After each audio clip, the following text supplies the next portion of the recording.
What's good, y'all? My name is Dylan Green, and this is Real Notes, a space dedicated to blurring the cultural and artistic lines between rap and film. I'm here to chop it up with everyone from rappers and producers to journalists and video directors about their relationship to movies and how, if at all, film inspires their craft. My guest this week is Bronx rapper and songwriter Kemba. We spoke about the NBA Street and Def Jam video game franchises, Top Boy, Mr. Robot, rappers turned actors, Adam Sandler, Eternal Sunshine of the Spotless Mind, spoiler culture, Eminem, legacy artists, if honesty is a guarantee to making good music, a handful of his videos, and his upcoming album and screenplay. Come fuck with us. I love basketball. What happened? For real? Yeah, For I like real? basketball. Yeah, You play today? I used to. It's been a You play- minute. I just like don't have it, so it's been a while since I played it. Yeah, I feel you. I feel you. I feel you. I have like the opposite issue that I get no enjoyment from playing with regular people because I've gotten so good at it. Yeah. I don't like playing. Damn. Yeah, I feel like that's not the first time you told me that either. Just like you're like you were at that point on the last Xbox too, because like we had this conversation before. Like It's gotten crazy. It's gotten crazy. like like meanwhile I'm just waiting for the fucking NBA Street 2 remaster. Like if they're ever gonna give us that, I don't know if it's gonna happen, bro. Of like, all the remastered things, how is that not already out? I don't get it. Like I just specifically and Def Jam Vendetta and Fight for New York. Where they slipping, bro? Yeah, for real. I still have my physical copies of Vendetta and Fight for New York. I found a copy of Fight. I found one recently for like $30. There's this game store near me. It's a vintage game store called Digital Press. They have like a bunch of like old rare games from every system, and like I found it for 30 and was like, nah, I need this. Like I need to own this. Like, that's hard. So who you think would beat the baby in the new? who would beat the baby in the new Def Jam? Probably like shit. Who else? Shit. That's tough. I want to say, damn, maybe like, Good, you come back to it. I want to say maybe Kanye. I don't know. Yeah, Kanye would be tough.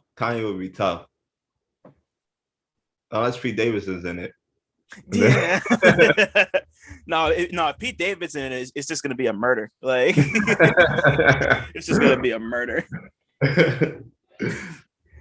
Son, what's cracking? Welcome back. Real Notes. I don't know what episode it is. We're in it. We're in it. It's been a crazy season so far. My name is Dylan CineMasai. I got a lot of names, do a lot of things. I don't travel as much as I want to, but I go many places, if that makes sense. And I'm with somebody who literally and figuratively travels all over the fucking place all the time. This guy he's a rapper, he's a writer, he's a listener, and just like a general well-minded motherfucker. Like this is I like it. Like it's very crazy to like intro people who are like your real life friends, because it's just like it's just like, what can I say? I don't know what to say. But we got Kemba, formerly known as YC the Cynic, but now he's Kemba. I'm cooling, man. It's just break the fourth wall immediately. We just hung out yesterday. Yeah, we did. Yeah, no. We're both out here doing things, and yeah, we were fucking. You put me on to Sifu yesterday, finally, and I really appreciate that. The game, the PlayStation game. Put me on to Ape Out. That joint was fire. God damn! Like this is graphics. That was awesome. Ape Out is crazy. Yeah, man. I'm gonna have to run through and beat it again, because I had it on like New Game Plus, and like I was thinking about doing it one more time, and I might got to do it one more time now. Like, yeah, that's a beautiful game. And it sounds amazing. Right. And so is seafood, you know, just like the whole concept of just like aging every time you die and just like Crazy. I gotta figure out some way to get access to the Matrix mod, bro. I need to play that. The Matrix Seafood. I need that. yeah, nah, like cause like remind me, you said that like you could play as you You were need playing as Neo, right? Yeah, you and Neo, right? everybody Yeah. is Smith. That joint's crazy. Wow. And they Yeah, give you nah. some different moves too. It's wild. All right. Nah, I'm gonna have to go dig for it because I found the bundle. They have a bundle that has they have a bundle that comes with like the soundtrack and like the art book. So I'm gonna have to grab that because I like the soundtrack a lot too. Yeah, yeah. Um, That's fire. bro. But like I know you're busy and you've been like just thank you for taking the time. Like it like yeah, nah, like like I've been a fan forever. And to It's see going you well, kind man. of Appreciate it. right. No, of course, bro. Like and just like to be here doing this, like to have my friends come on to my thing and do a thing is always really special. So just like thank you for that. Like I'm grateful. Absolutely, man. Thank you for having me. Absolutely. So let me ask you the first question I ask everybody who comes on here. What was the last movie or TV show you watched that you had a strong opinion about? That I had a strong opinion about. Um, Top Boy, maybe, probably was the last. I feel like Top Boy was the last thing I had a strong opinion about. The last thing I had a very strong opinion about was Mr. Robot, which I just saw a couple months ago, finished. Maybe a few So months. so tell me, okay, so I can finally fucking talk to somebody else about Top Boy. What'd you Oh, think of the new season of Top Boy? I've been waiting for this shit for like 4 episodes. nah, it was fire. It was I don't think it was better than the first season personally, but I liked it. I liked it. The ending was wild. I feel like I can't think about no other opinions except for the ending, and I don't want to Yeah. ruin it. Right. Oh man. I see I almost said it too. But like nah, like just why would he do that? Like I I don't don't know. I don't know. I don't know. I don't know. We were almost good. Good. I feel like the happy season ending music was on. I thought it was good. I thought we were in the clear. Yeah, no, they were on the corner moving packs and like playing the song and just like it was all like it was almost like a sitcom compared to how fucking like Summer House started.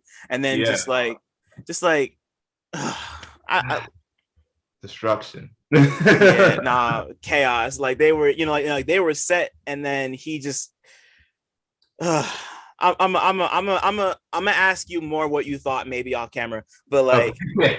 but yeah, but yeah, like it's been there's only like the only other person I've talked to about Top Boy has been Pat Jr., who's also a really big fan of fucking Top Boy. And like Yeah. just I watched Summer House too, like way back before I even knew that they were coming back.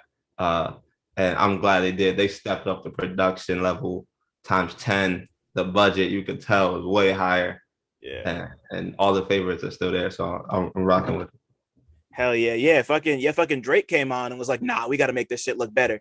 Yeah. Like Hey man, Drake does some good things, man. he Sometimes. does yeah, sometimes, like what was so like when you first started watching Summer House, like or yeah. What was it about Top Boy that like what was it about Top Boy that you liked when you first started watching it? Because like because like it hasn't really broken over here in America like that. But like, what is it about you like it so much? Um, well, I'm pretty like partial to like the culture, the black culture in London. I like it a lot. I love the way they dress, talk, act. Love the music. Same. Um, so seeing the similarities in how they do street shit and how we do street shit, it was just dope. I didn't even really feel like it was a show. It was like a show from the UK. It just felt like just same shit that we do, you know. So it was easy.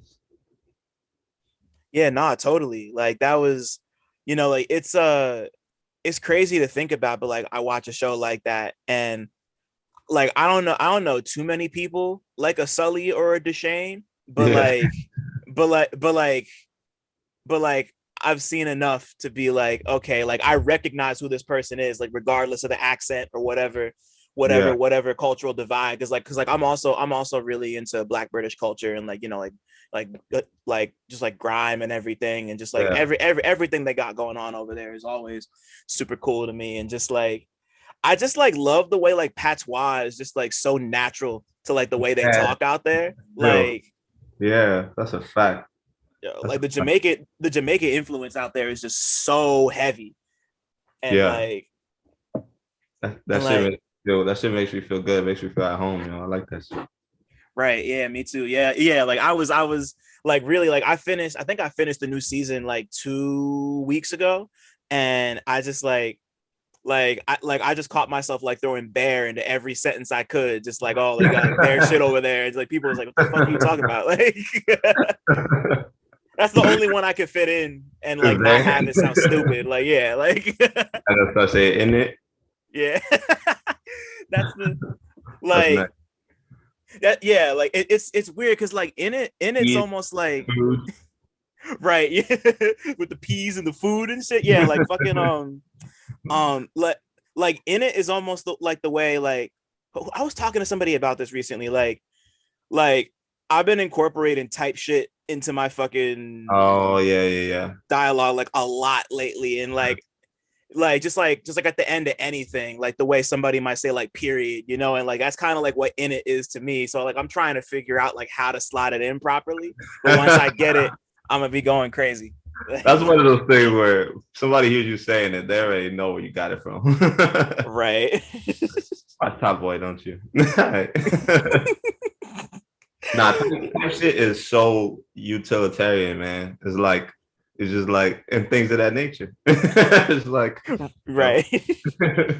And so on and so forth. Like like you don't have to say exactly what you mean. The type shit just like broadens it. Like anything like what I just said applies. right. It's just and like it just sounds so good too, because you'll just say like a long ass sentence and it like doesn't matter, and then just like type shit. Type, It's just like a period, you know? Like yeah, it's that's a just fact. That's a it's fact. just right. Like um and then on top of that, you mentioned Mr. Robot, which I haven't started yet. So like Oh I man. have so like what was it about Mr. Robot that really grabbed you? Man, it's everything. Like the writing is amazing and it gets better over time, and so does the acting. I love Rami Malek.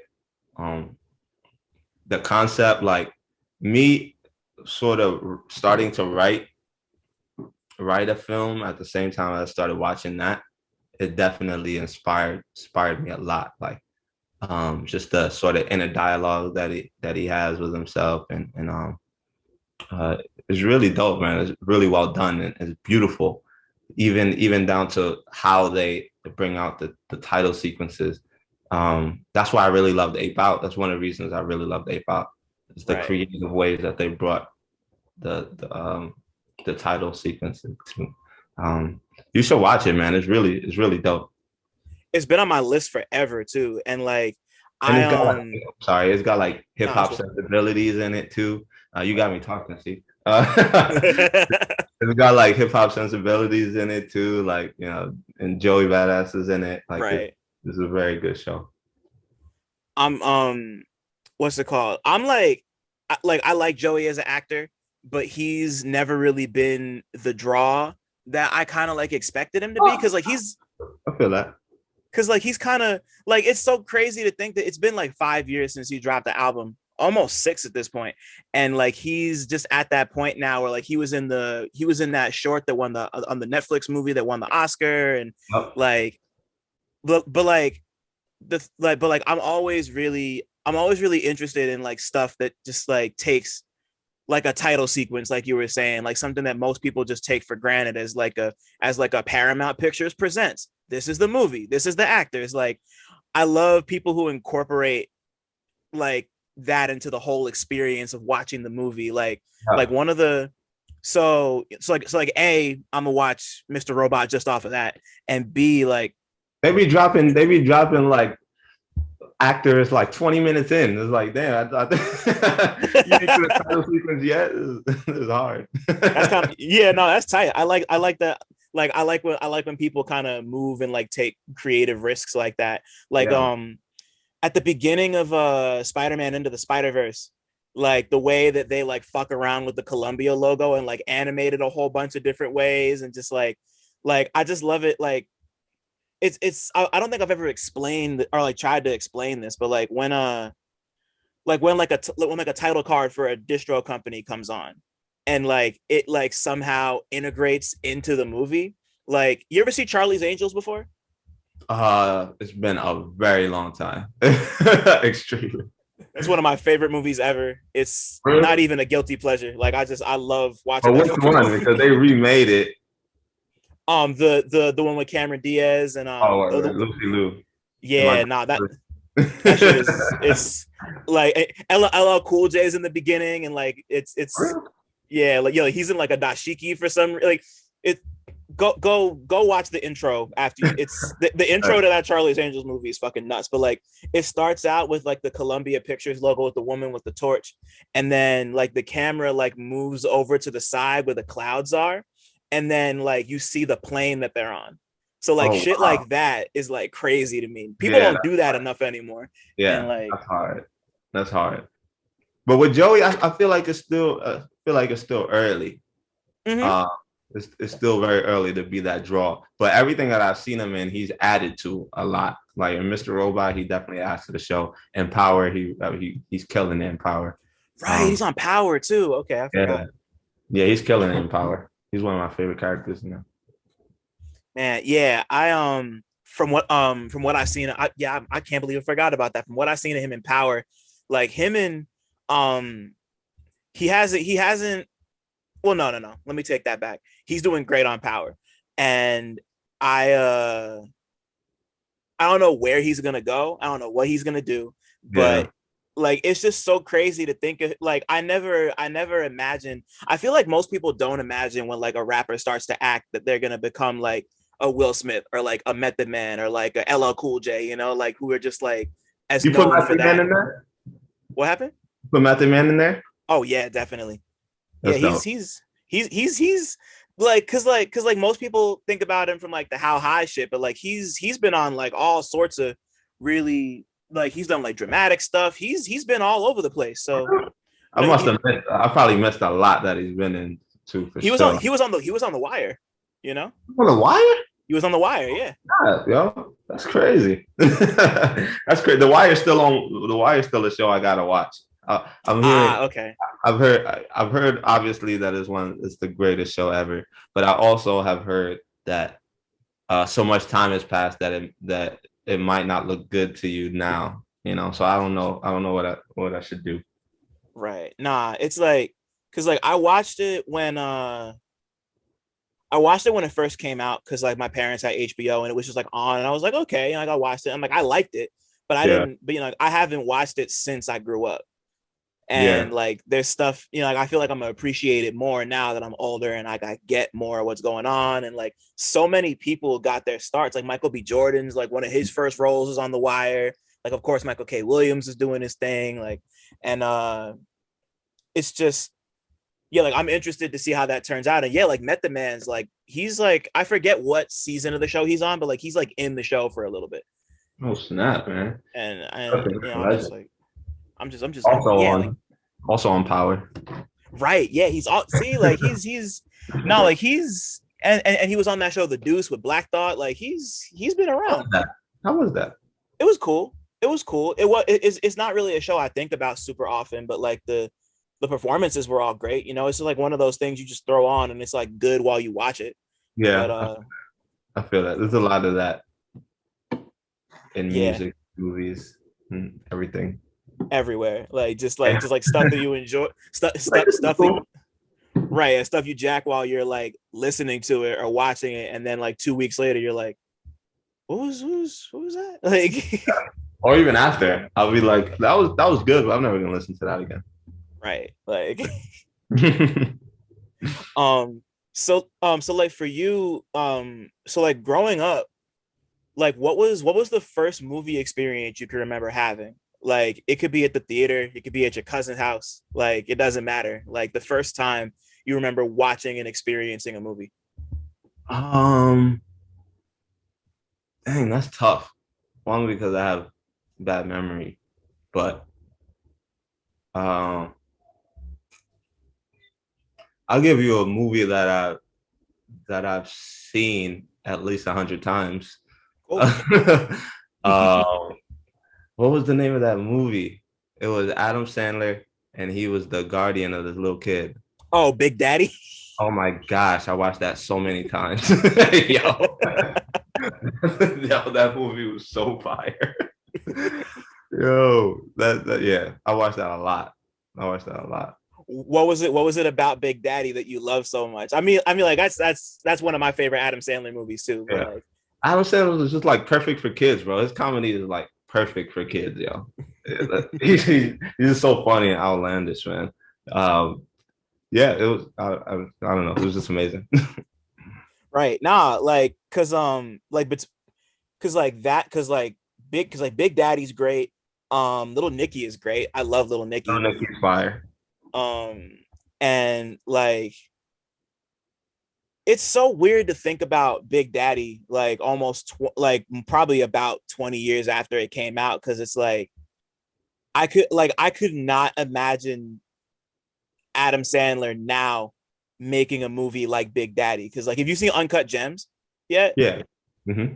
like just like just stepping back to consider that the dude who made Uncut Gems also made Big Daddy. Yeah. You know, like what? But I feel like it's reverse, man, because he had way more things like Big Daddy than he did like Uncut Gems. And he still does. Like, Yeah, yeah. I wonder if he'll ever go back to that type of movie, the comedy. right, because like it's been a while. The last time he made that movie with Andy Samberg. I never saw it. It was That's My Boy, where like his like I think he was like Andy Samberg's dad, and he's like famous, and he it was basically like you remember Billy Madison? Mhm. It was basically like Billy Madison if he had a kid, more Oh, or okay, less. Like okay. he was just like a fucking 40-year-old child, like raising a child. Yeah. Yeah. Yeah, I feel I don't know. I feel like maybe I've grown out of even watching yeah, it. I told you this, but even watching a new movie is like a daunting task to me at this yeah. point. Uh, so I don't know if I can get into a new Adam Sandler. I also watch 51st Dates a lot. I've seen 51st Dates a lot of times. It's a really good movie. Yeah, 51st Dates is fire. Drew Barrymore is a legend. Yeah, for real. Not nah, like between that and um like 51st Dates is like just such like a creative fucking like I love creative romantic comedies. Like I don't know what it is, but they just like stuff like that. And like, you ever see Kate and Leopold before with Hugh Jackman and Meg Ryan? No, is that fire? I like Hugh Jackman a lot. I thought it was tight. Long story short, he's like a nobleman from like the 1800s or some shit, and he falls into like a time portal and winds up in then modern day New York City. And like he runs into and like Meg Ryan is like a journalist or something. She works at like she lives in New York. It's basically just like imagine somebody from Downton Abbey wound up in like the middle of an episode of Sex in the City, and that's what Kate and Leopold is. Like Okay, I feel that. it's very early 2000s. Like it's a very specific type of vibe. Yeah, But like if you can click into it, it's cool. Kate and Leopold. Yeah, Kate and Leopold.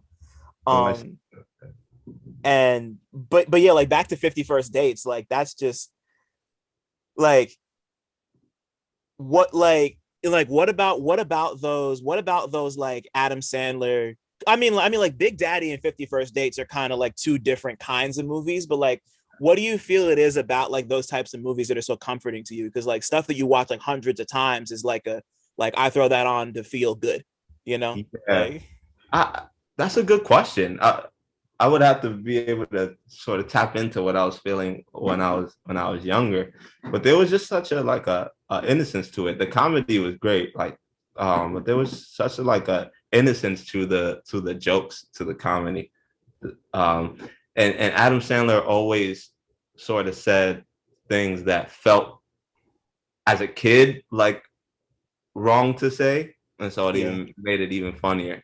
Like I feel like he lived in that gray area for kids, where he's saying stuff he's not supposed to. Yeah, that's facts. Like, cause you know what? I'm gonna show you why you're right. Because the last Adam Sandler movie that I watched that I was like, oh, this, like, the last one that I like really enjoyed was you ever see 8 Crazy Nights, the animated one he made? Oh yeah, that was fire. Oh Yeah, that was man, tight. So like, yeah, like I remember like I bought the soundtrack and was like listening to the songs. Like it was a problem. But yeah. like but like that was the last Adam Sandler movie that I was like, okay, this is funny. And then maybe because The Longest Yard came out after that, and that was actually pretty good too. But Yeah. like those two were kind of the last two that, because he made a bunch after that, and I just, like you said, I just grew out of it. I just Yeah. So I even wonder if he changed or did we change? You know?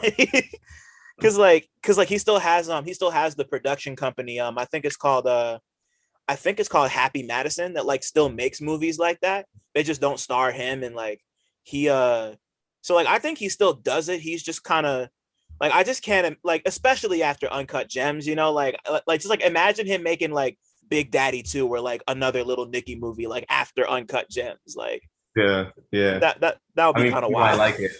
People might like it. They bringing back everything, man. Right, nah, you're right, yeah, we were talking last night about the fact that Jim Carrey might come back and make another Mask movie, like. That'll So be crazy. that'll be too much, yeah, like especially after he was just on the Weekend album, like. Oh yeah, I gotta peep that. I I, love Jim Carrey. yeah, nah, shout out to Jim Carrey. He's another one who I feel like for people our age, he was just like a permanent fixture on the TV. Like it didn't matter whether it was like The Mask or Ace Ventura or Dumb and Dumber, he was just there, like. I personally really love Eternal Sunshine, man. Incredible. One of my favorite movies. So classic. I love those sorts of psychological thrillers, man. Right. And like there's always one scene that really, like, it's the scene where like he's running through his memory and he like changes outfits in like 10 seconds. Like I read into it, and like they shot that in one take, and like when he goes through a door, like there was like a PA on the side who had like the outfit ready for him, and he had to like Really? jump into the outfit in 10 seconds and be like Wow. it, like just like on top of just how beautiful the movie is, and like the story is great, and just like the idea is crazy, like like just like the technical shit that goes into making a movie like that is just like Yeah. crazy to me. Yeah, man. Oh yeah. This is inspiring. Yeah, nah, like yeah, like inspiring for real. And wait, so before I ask this next question, you mentioned that you're writing a movie. You're writing a screenplay. Yeah, I'm writing a short film. Wow. Me and my director Jay, 1982. Yeah, he, shout out to Jay. He's amazing. yeah, he's amazing, bro. And so I wanted to create just like a album sort of film, like Purple Rain, where you don't, you know, enough time goes by, you don't remember what came out first. Um, and so I gave him the music, and he like came up with the foundation of a film, and we just been going back and forth brainstorming since then, and it's gonna be dope. I can't wait. I can't wait. I obviously don't want to dig too much into it right now, but do you have a title for it? Um, I have a working title, which is the same as as the next album, which is I Blame Myself. That might change, but that's what it is for now. Mm-hmm. Wow. Like, and oh man, I was gonna save this for a little later, but I guess actually no.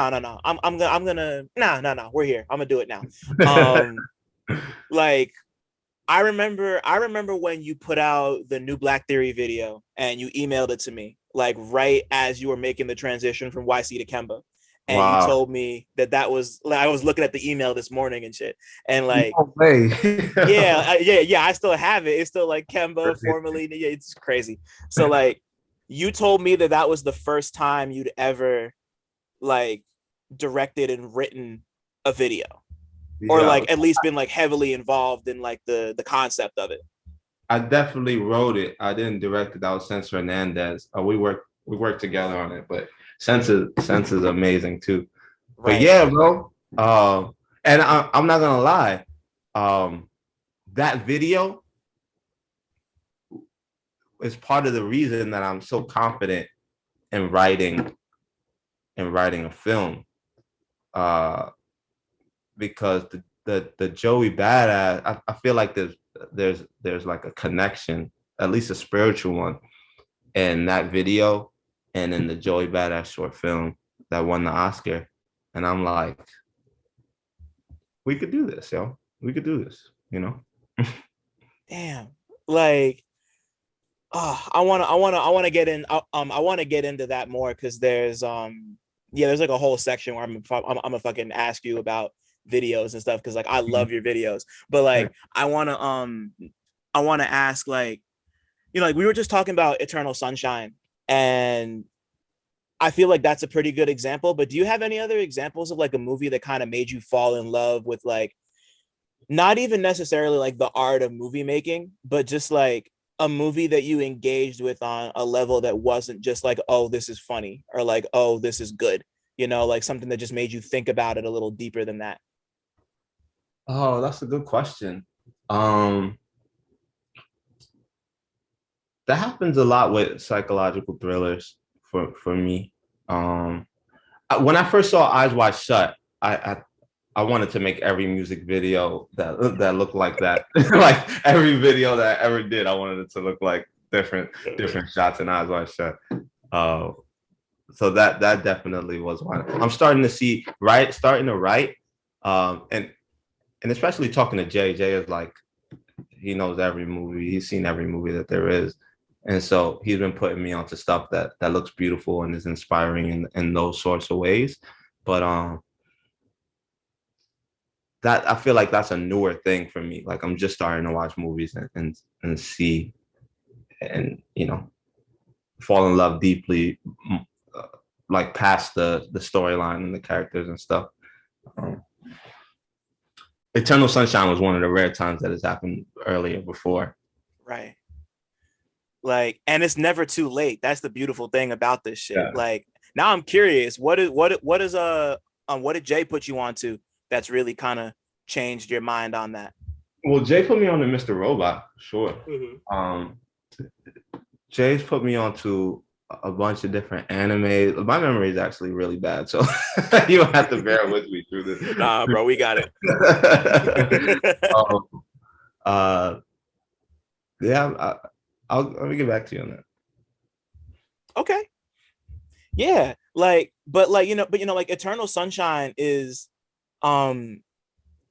there's just something so special about, like, inspiring is the right word, because like you watch it and it's just, to me personally, like Eternal Sunshine is one of those movies. It's just like, it's such an, like, I feel like it's an idea that everyone's had at one point, right? Like we've all been in love with somebody that like it hurts so much to leave, to either break up or get broken up with, that it was like, not take this shit out, like, like it's just that's so universal. And Yeah. And like, for because Charlie Kaufman wrote the screenplay for that. He's one of my favorite screenwriters. I love Charlie Kaufman. I Like, got for him, Charlie Kaufman and stuff. he made this in, like, if you liked Eternal Sunshine, you got to watch he made him and did Spike Jonze direct Eternal Sunshine? I can't remember, but Charlie Kaufman made this movie called Being John Malkovich from '99. Oh, I've heard a And lot about that. That was very it's, popular. yeah, like that's another one that's like a very, it's just like, he just has, like, my favorite thing about Kaufman is that like he just gets at these universal ideas and puts them forth in like such a unique and specific way that nobody else could have done. Like the whole idea behind Malkovich is that like this person finds a portal into the back of John Malkovich's brain, right? And like you can inhabit his body for 15 minutes and then you just get like dumped onto the side of the New Jersey Turnpike. It's a weird ass movie, but like just like the whole idea of just like being somebody else, like, you know, because like we all know what it's like to be us, like we're ourselves every day, and just like to be somebody else, like they like sell the experience like it's a fucking theme park ride. It's a crazy, also like really kind of like scary, you know, because just like imagine just like losing control of your body, like not even in the sense that like, you know, like as Black people, just like we have to worry about that every day to a certain extent, but like in like the literal sense of like somebody is inside your head controlling your body like a puppet. Like that's scary to me. Like, yeah. You know, like, okay, now I gotta watch that. I'm watching that. That sounds crazy. Yeah. It's wild. It might be on a streaming service. I can't remember, but also when I saw the Jim Carrey Andy Kaufman movie was dope. But Man on the Moon? Yeah, but the behind the scenes movie was crazy to me. That was incredibly inspiring to me. Seeing somebody dive into a character like that to the point where Andy Kaufman kids get chills when they talk to him. That was crazy to me. Oh, you're talking about the Netflix documentary, right? Yeah, the documentary about it. I still haven't seen it. Oh, I'm mad at myself. To me, that's better than the movie. Wow. Yeah, because I love the movie. The movie's great. Yeah, the movie's awesome. But before we move on, I wanted to I didn't want to not touch on Eyes Wide Shut, because Eyes Wide Shut is like goddamn, like just the orgy scene alone is like one of the coolest things ever. Like one of the coolest scenes of anything I've ever seen in my life. Just like the way it was set up was just amazing. Incredible, beautiful, man. It's a beauty like Wes Anderson films give me a similar sort of like inspiration through just the beauty of the creation, you know. With Wes Anderson's like the symmetry of all the shots and stuff like that. That stuff is really inspiring to me. Right. You saw The French Dispatch? Because he put out. Oh, how'd you like The French Dispatch? Amazing, yo. Amazing. I love it. Yeah. Have you seen it? Yeah. Oh yeah. I love it. The writing was fire. And what was the one in the hotel? The Grand Budapest. Yeah. Yes, yo. Crazy. Yeah, I love both those movies. Like I don't love all of Wes Anderson's movies, but I love his aesthetic and like just the whole symmetry thing, like you were saying, and like the thing, because with the French Dispatch in particular, like my favorite bit was the the Jeffrey Wright one, where he's the thing with him saving the kid from the fucking the gangsters, and his he's working with the chef, like just like a to see another nigga in a fucking Wes Anderson movie was great, and B just like because it's been a while, like Danny Glover and the Royal Tenenbaums is the last one I can remember, but damn. Like yeah, that's a thing. See, I haven't watched a whole lot of Wes Anderson. See, you don't got Black people in there. Not really. Like the only one I could think of is Danny Glover and the Royal Tenenbaums. I'm like. And of course the kid from the Grand Budapest is, I don't know if he's Black, but he's not white. Yeah. So you know, but yeah. Other than that, like, but like I just yeah, Wes Anderson is just once again somebody else. Just like he's good at creating like universes. You know, like he like every single one of his movies. They feel like dioramas. Like it feels like he like cut open like a shoebox, like we used to do in like second grade, and like make buildings out of it, and like made the character, like everything in his movies feels handmade, which is pretty nuts, you know? Like you feel that way about Donald stuff? I do, honestly. He's attempting to create worlds and universes and everything that he does. Like like everything about, because like everything, like it's not even just Atlanta, which like I love Atlanta, but like you could take it, you could take it back to, you could take it back to Derek comedy if you want, I guess, but I don't know if we should. uh, we could leave that shit back.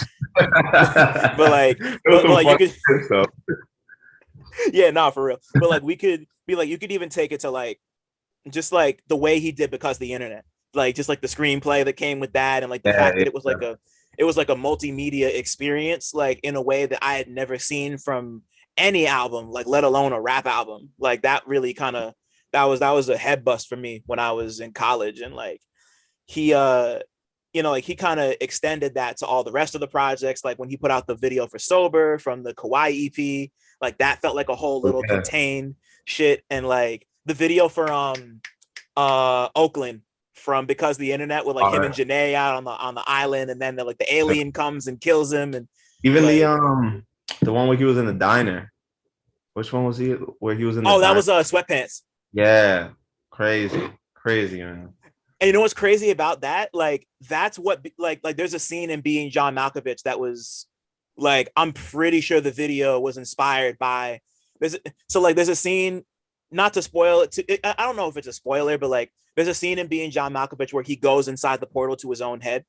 Oh, word. So like he shows up in a restaurant and every single person looks like him. They all have his head and they talk like him, but it's like their bodies are all like of different people, and the only word they can say is Malkovich. So it's just like people like Malkovich, like, no, like and like if you remember in the Sweatpants video at the end, everybody looks like Donald in the diner. So like that's just like, that's very Being John Malkovich to me.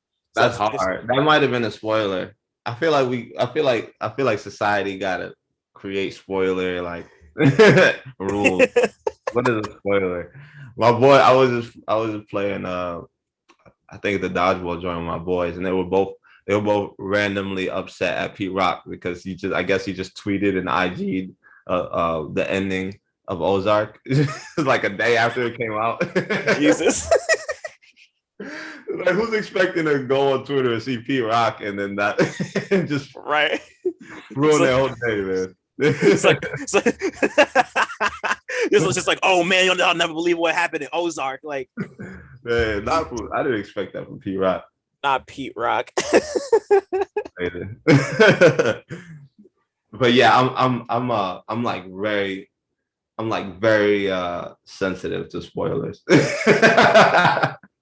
I'll be getting mad at my friends like for a long time. Nah, I feel it. Me too. I don't like spoilers if I can help it. But at the same time, like if they happen, I just become like it's not about the destination, it's about the journey. You know, like, I'm not that mature yet. I feel you. I feel you. I get stuck at fuck you for a while. Can I curse? Yeah, this is my shit. I don't give a fuck. Right. Wow, that's just like, cause yeah, no, because we were talking about last week's episode of Atlanta, and we were trying not to spoil it for Ty last night, and you were just like, don't do that, and I was like, I'm sorry. I could tell you meant it, you know. Like, yeah, I'm like an overthinker. So once I hear information that's supposed to be a spoiler, I'm like I automatically try to make it apply, even if I don't want to be spoiled. You know, like I'm trying to make sense of any little bit of information said, and so I would rather just not hear anything about anything. Right? Try to figure it out in my head. I get it, you know, like there's a lot of critics now who like review movies, and they'll like put a spoiler up, just like it'll be like, it's like a light spoiler thing, but it's enough that if you knew about the movie, you'd start doing exactly that and like start piecing it together. Like I get it. That's, you know, like it's an annoying habit for sure. Hey, but, you know, like it's like there's worse things, but at the same time, it's, you know, like it's like nobody wants to be like the overthinker, you know. It's a you know, that's your cross to bear, you know. I see what you did there. But yeah. hopefully other people caught that too. But shout out to shout out to GNK. So let's do the same with music. Like for you, like when did music first become a part of your life? Like it doesn't have to be rap if you don't want it to, but it can be. Like when did that first really become a thing you fuck with? In my household, it's like a lot of black households. There's a lot of music, you know. My mom bumped R&B for the most part, uh, which was always, I guess, R&B, soul. It's kind of like that the classics, the stuff you hear at barbecues and stuff. Right. And so I have a sort of peripheral appreciation for it, and it has influenced me. But when my brother brought home an Eminem tape, then it was over. I think it was like 98, 99, maybe. I was like 8 or 9, somewhere around there. And it was the first time that I like actively wanted to like take the seat, take the tape, go listen to it when everybody's asleep, and just like study it. And that was where my active love for music started, I think. But I always liked the stuff that I heard on TV, and like I remember I've been getting years mixed up, but I got memories of like being super excited seeing Big and Puff like do that reverse on the highway. Which video was that? I forgot what video that was. Oh damn! Like, see, I don't remember either. Yeah, full speed reversing on the highway, just iconic stuff, man. Or Jay on the yacht and Big Pimpin', that type of stuff. Right. Yeah. Benjamin's video. But with Eminem, it became active because he was saying some crazy stuff that will ignite like the rebelliousness in the kid.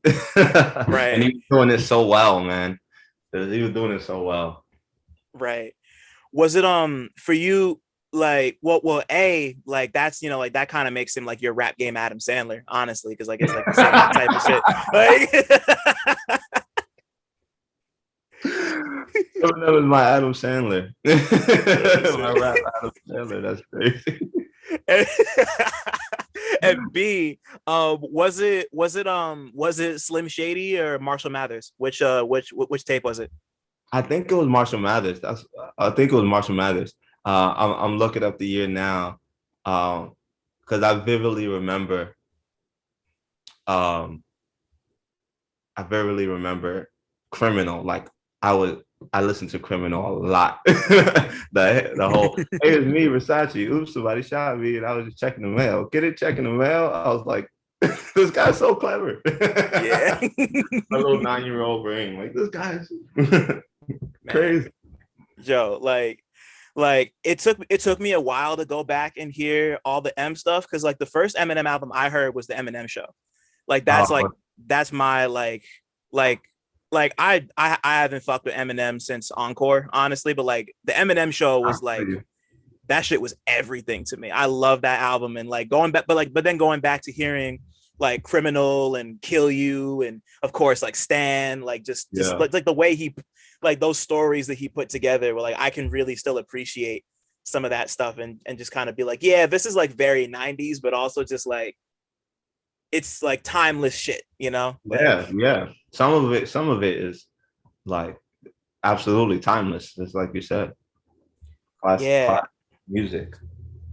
Right. Like, yeah, like regardless of how I feel about him now, like, like there's just some, like for me, like I can rattle off like when the music stops from the Eminem. I could go through his whole like I know every word, the M's verse and all the D12 verses. Like that's one of my favorite songs ever. Like that's right, yo. Yeah, I feel like I stopped around, you said Encore? Probably around Encore. I did have love for what was the joint? that had my mom. My mom, my mom was one of my favorite songs when That it came out. was that Relapse? Relapse. I did have some love Yeah. for Relapse. I know people didn't like Relapse. Relapse was kind of like my last sort of like, all right, Eminem, I'm gonna give you another, you know, Right, I get it. uh, and that See, I like that, and then it kind of after that. that was me with I tried it with Curtain Call, which came right after Encore. Mm-hmm. And I remember the last Eminem song I loved was Shake That with him and Nate Dogg. Like that's the last Eminem song I love that. Like I'm a big Nate Dogg fan. Of And course. like just like yeah, just like the way they work to get like it's just like it's fucking just like it's not like garbage as in it's bad, but it's just crazy. Like just like the things they were saying on that song were fucking crazy. But like just the way their voices kind of contrasted and like the flows and just like that song is crazy to me. I love that song to this day. And it just bounces. But yeah, nah, like that's yeah, you know, like Eminem played a huge part in a lot of you know, like mid to younger millennials fucking understanding of music and Yeah, man. boundary pushing, all that stuff. Like Yeah, absolutely, absolutely. I'm glad I'm glad it didn't stop there, and I opened up my influences. right? Yeah. I'm glad that was just a starting point. But Emma's Right. forever a legend for that just string of 3-4 albums, man. That first crazy. Do you Right. feel like down to like hip hop debate? Do you feel like a stretch of amazing music sustains your legacy, or do you feel like your legacy is a totality? You know, like an average of everything. I guess Oh, my question is, do you feel like Eminem's legacy is being diminished the more he puts out music that is not great, even though the last couple of albums, you know, better than a lot of the stuff before, but right. The bar is kind of low, but I agree. I wasn't trying to But say that. no. I'm sorry. I'm being an asshole. But so it depends on the artist, you know, because like M is like those early projects are so important and so significant that like I was just talking with a bunch of people. Shout out to Dan and Sun Ra and Rowan and Gary Suarez. We were having a conversation about the Pusha T album. We were talking about whether or not I asked whether or not Push was a legacy artist. And I feel like Eminem is a legacy artist in the What is sense that that? like Yeah. What do you mean by that? so like by a legacy artist, I mean like somebody who could like M could go out right now and just tour his first 4 albums and Absolutely. like sell out the whole thing. You know, like Ice Cube could do the same thing right now. Jay could do the same thing right now. You know, Mm-hmm. like they're artists who I guess like you were implying, like their shit's been established. Like, you know, like this was like, regardless of what happens, they got this run, they got this project, this song, this feature, whatever. You know, like Mm-hmm. Fetty Wap. As much as I love Fetty Wap, like he's somebody I would also consider to be a legacy artist because Mm-hmm. like he could go out and tour off Trap Queen, My Way, all the 1738 shit right now, you know, Mm-hmm. like and be set for life. Like he's gonna Yeah. have that forever. But like I think but like the different but like I think I can acknowledge and appreciate that there are people who still love what Eminem does. And I'm not one of those people, but he's always gonna have those. So, you know, to answer your question, like, yeah, like if the stuff is like solid enough, like regardless of how you feel about it, like it doesn't even come down to opinion, honestly, because it's just like if it's sold well enough, like you're gonna be able to put asses in seats. Like M Yeah. could tour Marshall Mathers LP and it would like he would sell out every show, you So you know? don't think his newer releases hurt his legacy at all? I mean, I guess like I guess they do because like they're like to me not good, but like but like he still has the like I don't know, he would have to drop something that's like irredeemably awful to like Yeah. just completely diminish like because like M is in an interesting position because like once again like Slim Shady, Marshall Mathers, like those two projects are like timeline like those are like timeline altering projects. Like you take that out, like some stuff's not happening. You know, Yeah. like we wouldn't have Tyler and Earl without fucking Eminem. You know, like that's That's a fact. like so. You know, like I, regardless. Yeah, yeah. No, I feel like that's a good point. I've wavered on this topic. I feel like it can, in my opinion, it can diminish somebody's legacy, but it can't like not too much. You know, like Eminem is gonna yeah, be Eminem regardless. But I feel like in the realm of just public opinion and perception, which artists have to live in. If you could be the greatest rapper alive, but if people don't like you, it does not matter. whew, Uh, that's facts. that's just what it is. Yeah, And so today, I feel like I'm hearing people talk about Eminem in ways that are way too sort of nonchalant and disrespectful. Like I never thought people would talk about Eminem in these ways. Just like even in the realm of verses, people are like Eminem wouldn't do well in the verses. I wouldn't want to see Eminem in the verses. I'm like this is Eminem, you know. Like so I feel like um people could get tired of people, man. This is the first time I'm kind of seeing that. Like Will, people are tired of Will Smith. and that's crazy. Like you know, like That's he had a Will Smith. That's Fresh Prince. yeah, he had a bulletproof 30-year run. You know, Right. like Now it's like people like, yeah, people are tired of him. And and that's so wild. I feel like that sort of thing makes it so nobody is completely bulletproof, like the word you Right. use. Nobody's completely bulletproof. Um, I think Eminem's perception among Black people, I guess I wasn't really old enough to think about how Black people saw Eminem like during his like heyday, but it seems like right now he's not super popular within the Black community. Yeah, not really, not really, and like there's reasons for that. Like it's Yeah. not you know it's not like it's like completely unfounded. And now like I agree. You know, like it's like he has his legacy, but like I mean, like I think about it the same way I think about somebody like Cube. You know, like Cube has put out some bad fucking records.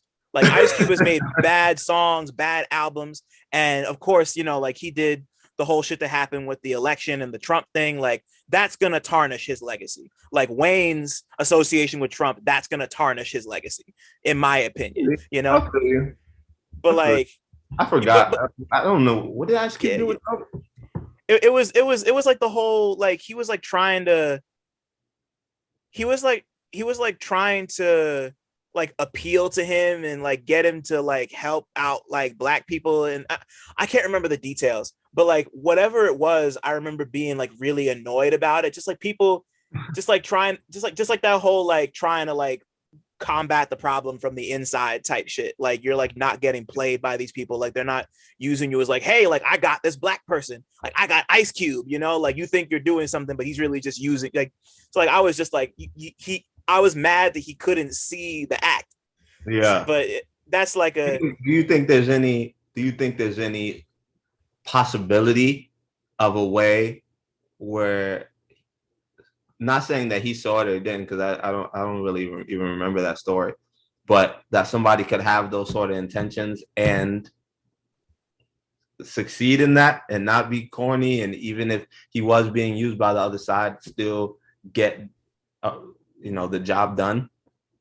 maybe, you know, like like I can't say for sure because it like I can't think of a time where it's happened, but you know, anything's possible. I Yeah. just you know, like just like yeah, like not to get too far off topic and not to get too deep, but like, you know, like they're really trying to like make abortion illegal right now. So like, you know, like it's like just like I'm not trying to appeal to anybody who's trying to like take away people's fucking like reproductive rights. And then like that's like that opens up a whole other laundry list of shit. Like, you know, like they're trying to go after fucking everything. But anyway, I don't want to. We don't got to get too deep into that. Not not the politics podcast. It can be sometimes, but yeah, like but be like either way. Like I think like, but yeah, like to not like dance and run away from the question. Like I think it's possible. Like anything's possible. Yeah. But I just want people to put more of their faith into stuff that's like. I just want people to put faith in like stuff that's not evil. Like that's all. No, I'll feel that. I'll feel that. But then to answer your other question, I think, but like strictly on the music tip, like legends are legends for a reason, and you're like, but I also feel you on the sense that like public perception changes all the time, and like who knows how we could be feeling about anybody in a week, Yeah. And Crazy. like that's what makes it really interesting about being a music fan and like just like a person who works in media, like in 2022, because like anything could happen at any time. Like like a person you love could turn out to be a monster, or a person you thought was awful could turn out to be like the best. It's you just got no idea. Yeah, that's the truth. So where did you land on Pusha T being a legacy artist? I think he is, but just in the sense that like he has, because like he's still kind of cutting edge, like a little, like maybe cutting edge. So those two, like if you're a legacy artist, does that mean like nobody cares about what you do, the new stuff you do? Is that like an inherent thing? It can be, but like I guess just like, because like a legacy artist is just somebody who has enough older music that's kind of stood the test of time. Yeah. That they could like if Push and Malice went on tour right now, once again, the whole shit would sell out. But like, I guess my question is, how do you use it? Because that sounds like the definition, but I also know legacy artists have like a tinge of like opinions that surround the phrase, if that makes sense. So when you talk about legacy artists, do you also mean somebody that when they drop something new, people don't necessarily care as much as they used to? Yeah.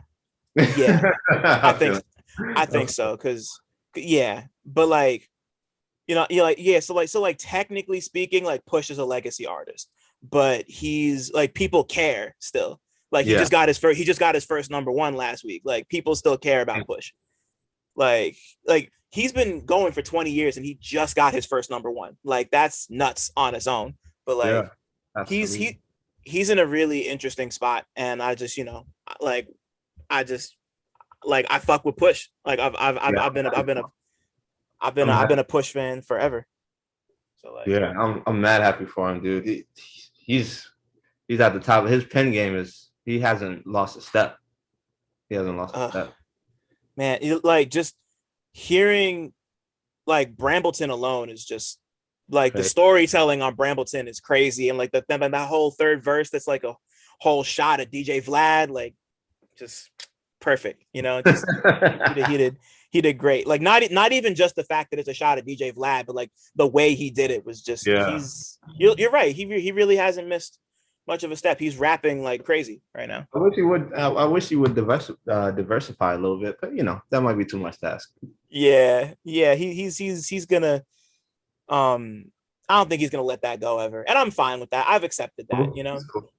He does it well enough that I don't give a fuck, and that's what makes him so great. Like, and he's unapologetic about it. He's like, this is what I do.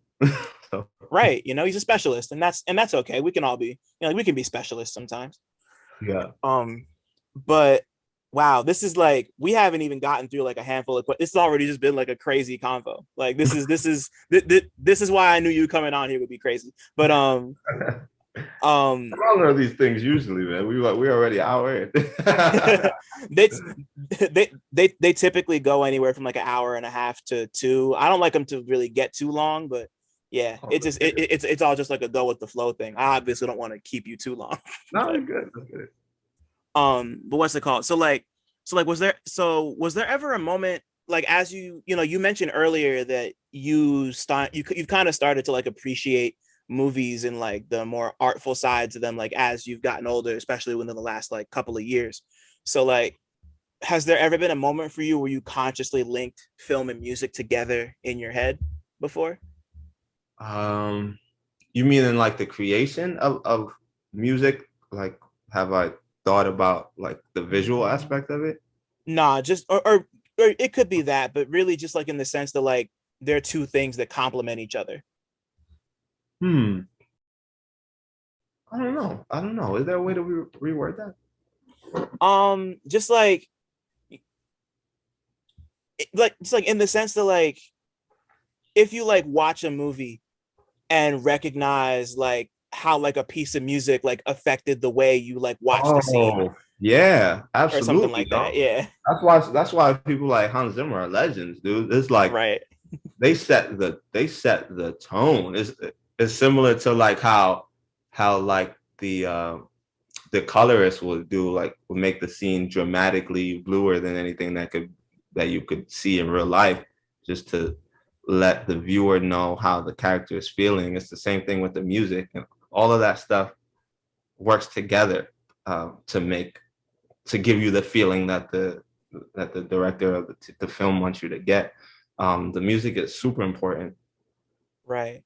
Yeah, because like that also goes both ways. Because like with like a music video, like just like putting like a visual element to a song that you love could either make or break the experience. You know, like Yeah, if a song has a whack video, like you know it might affect the way you look at it and listen to it, yeah, or unless you have like a good picture of it in your head. But yeah, yeah, and you get to.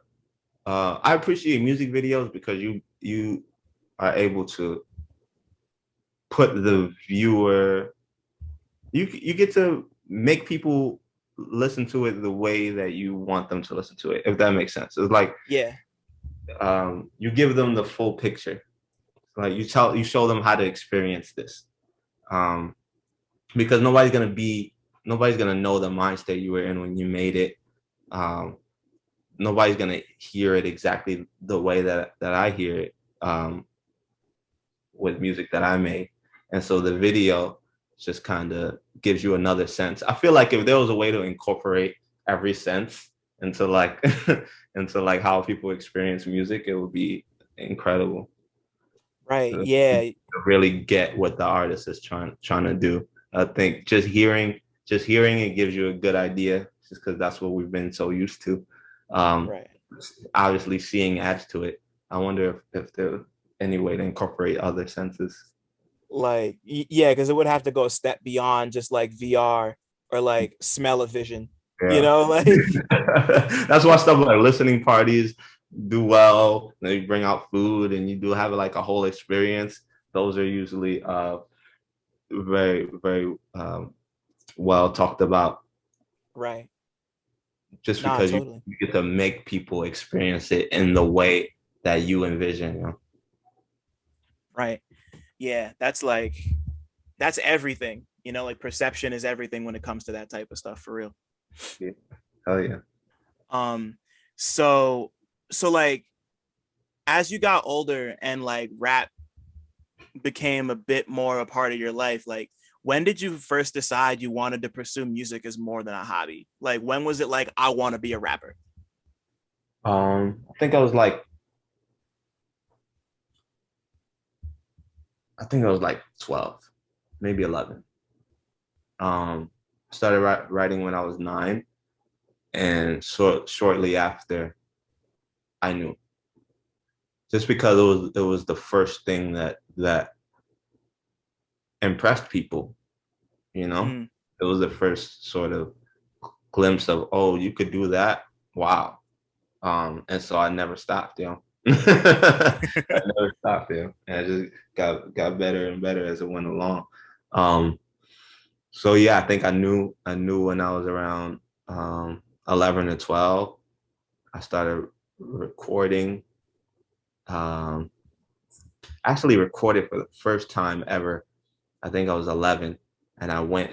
My brother took me to the studio, and it was in like an apartment, and the person engineering named his name is Sean Don, and this was right before shortly after Shandon moved to North Carolina and started working with Little Brother, and Hey, oh, that's Sean Don. Crazy. yeah, Wow. yeah, crazy link is just super random. And he's been the big homie since.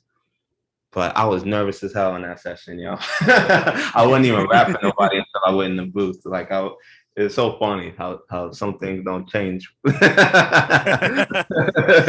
it's like, because even right now, like I'm not like I'm gonna write it. I'm gonna write it to myself, and then I'm gonna record it in the studio. I'm not about to share it for everybody, see what everybody thinks. I'm just No, that's real. That's real. You really are like that. That's funny. But yeah, so yeah, like 11 and 12 for sure. Right. So, like then like you start recording, and of course you put out like real early stuff, like like You're Welcome and Fall Forward and I all didn't that. put out that until I put out You're Welcome when I was like 18 or maybe 19. There was a big gap in just me not access was different back then. Right. Yeah, of course. Yeah, no, like Access was a little bit different, man. I was using like monthly AOL free memberships to get internet. wow. So Yeah, right. I ain't have a whole lot of beats, a whole lot of nothing. And so there was a long time where I was just kind of going to open mics and rapping over uh it's just instrumentals that I loved, happened to be old school stuff. And then I compiled enough of those and made the You're Welcome mixtape when I was like 18, 19. Right. And then like you start to build that foundation from there, through Fall Forward, and like you start doing shows and open mics, and you're like around and making all these connections. And then 2013 rolls around and GNK happens. Yeah. And like that, and that just like like that was my personal introduction to you. Oh, wow. Like yeah, like that was like, yeah, so like that was like, that really is the thing that put you, like, I feel like over the top is the wrong thing to say, but like that's like, but like that like put you on a platform that I feel like you didn't really have before. Like the Molotovs, like hearing Molotovs of Poseidon, I was just like, who the fuck is this nigga? Like, what am I listening to right now? Like, like that's that fire. was like That's always my goal. I want people to say that every time they hear something that I do. They're like, what the right. who is this dude? That's why everything's so completely different from the thing before it. Damn there. Right. And like so putting that together with like Frank Drake and everybody who like kind of contributed to the scope of that, like, did y'all, and you specifically, did you expect GNK to kind of make that impact? Like, everybody wants it to make some sort of impact like that, but when you put that out, like when you put it out on Bandcamp, were you like, oh, this is gonna go crazy? Like, did you expect the reaction that you got? No, you know what's interesting, man, and this is I don't know how much your podcast listeners want real life talk, but Come on. I don't think I've ever taken the time to look at and appreciate a sort of impact. It's always I've always looked at it from a perspective of this is cool, but it's not enough. And so I can't even say I've actually realized even the impact that it made, because I was already on to the next thing, trying to make the next big impact, if that makes sense, It does. Cause like that's almost like crazy similar to what I was telling you last night about like the path I'm taking, and just like still being shook that people care. It's like almost like the inverse of that, just like I'm happy to be here, but it's also like, what can I do to like keep people feeling that way? Like it's No, I get that. I I feel get that. that. Yeah, and so I never really looked back to see what anything has done. I'm just trying to do the next thing. But I realized recently that I don't want to be like that anymore. I want to actually enjoy enjoy the journey because it's a short one, you know, Right. life is short. And so yeah, um, I want to be different now. I'll be able to answer that for the next project, but I haven't been able to see it that way in the past. That's fire. I'm gonna ask you that in a couple years. For I'm not gonna forget that. But sure. That'll you be know, fun. so since like since you just said that, like that's really interesting, like to me, that you it's just like, so like let me take the time to kind of let me take the time to just tell you that, like, you bring, like your style, like the way you put words together is so technically sound, but it's like incredibly malleable and just like fits over so many different things, like just Thank you. like, you're welcome. Like, you even like, just like going to Gilda, like you look at like Captain Planet, What a Day, Peter Pan, and Alive are all different kinds of songs. Like that's like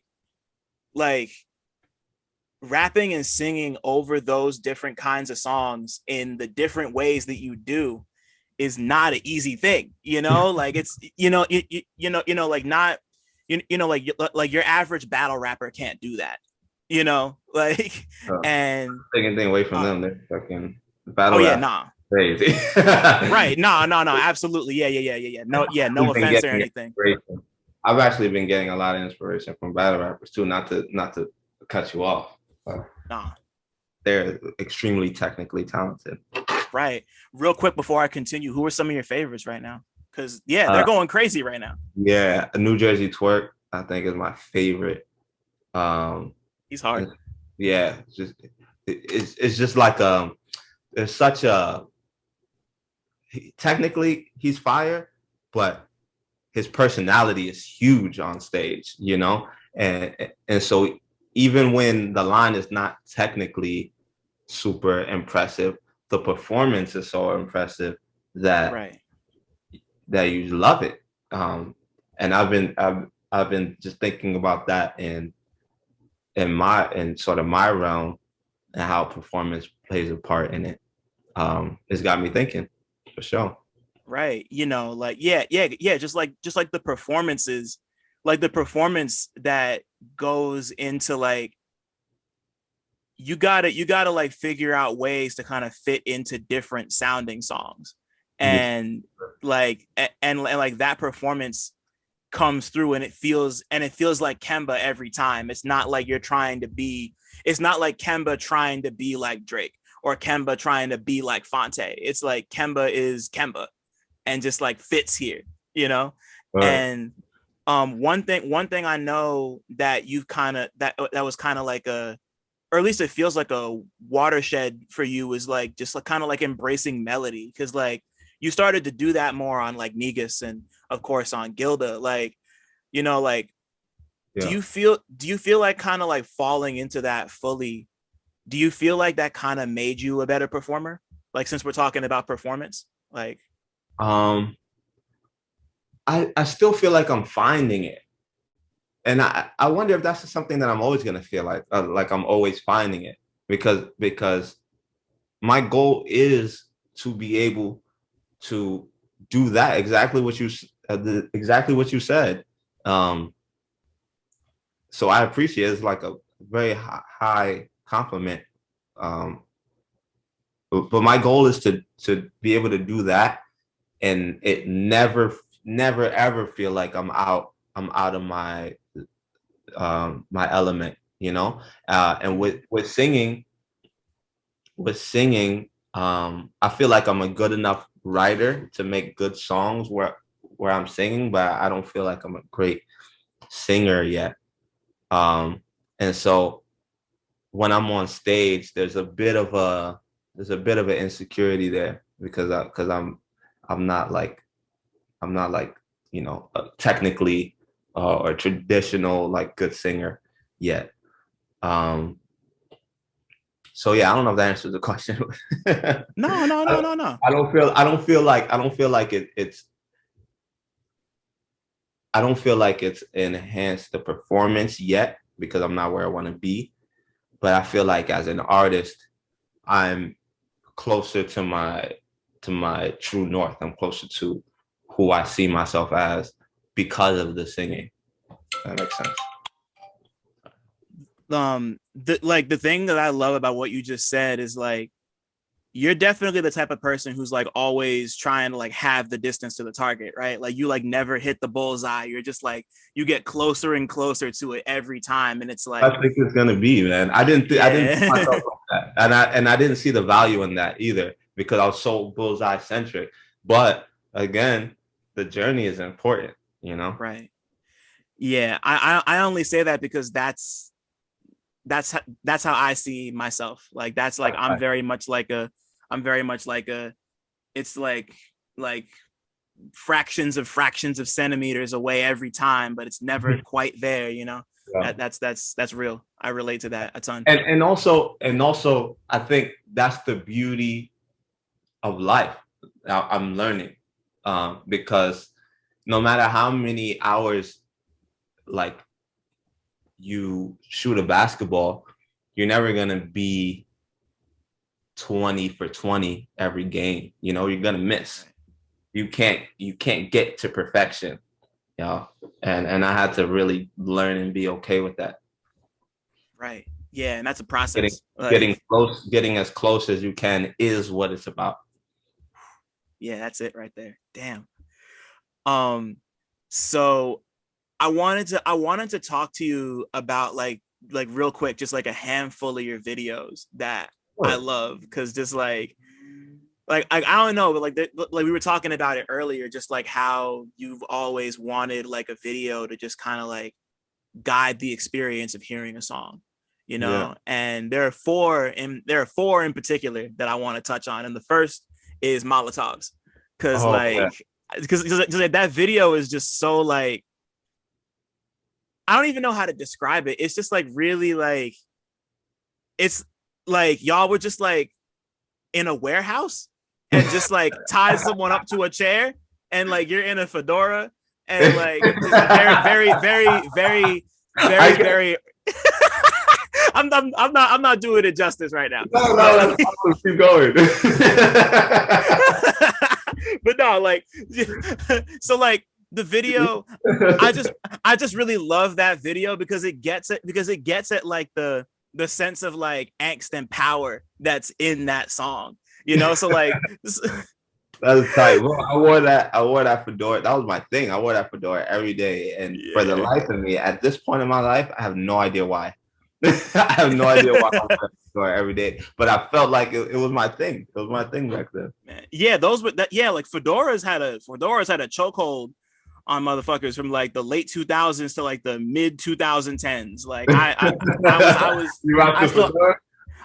still got my Kangol over here. Yeah, I got it hanging on the wall. But but talk to me about making the Molotovs video and like what went into that. So I wrote that video. Okay. That was the first one that I ever did. And my ex at the time just had access to mad fake guns. And I was like, let's do it.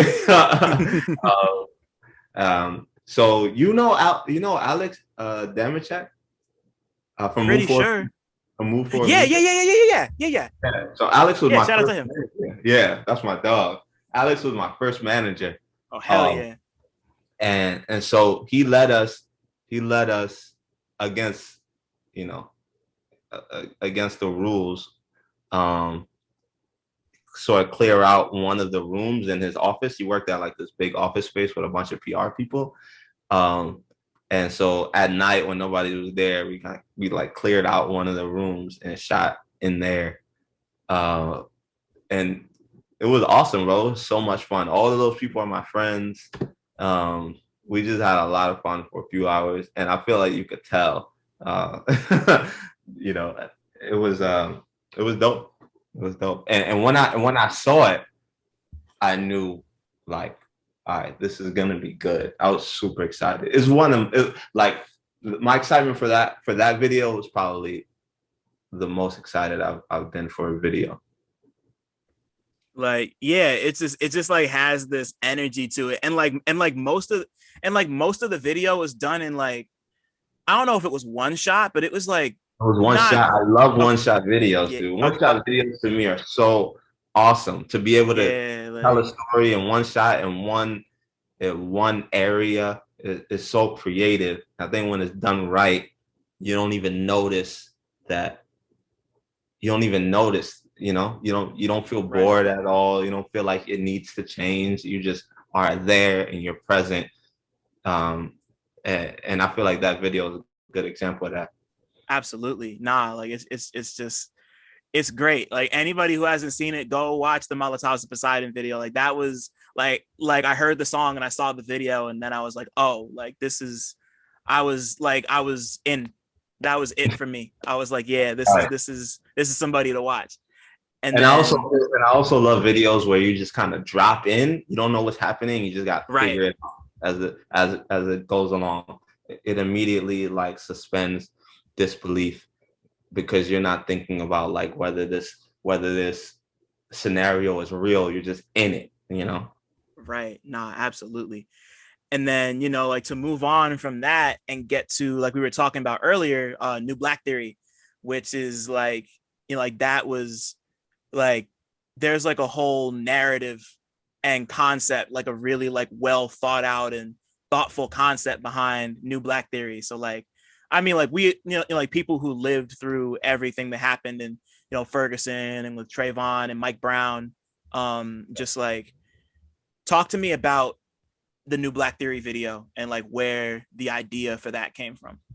Yeah. The idea for that came from just frustration. Like there's things about just about the world and about blackness that I feel like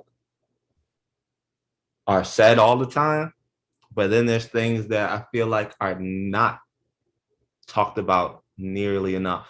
And at that point in time, now I feel like everybody knows, but at that point in time, it felt important to say that it does not matter what we're wearing. Like I think y'all just keep moving the goalposts, talking about the wrong things. It does not matter, and I wanted to show that visually, and then use clips of Rivera. I forget his name. I don't even want to remember his name, but the news anchor to, Right. to anchor it to show this is what he's saying, but it doesn't matter.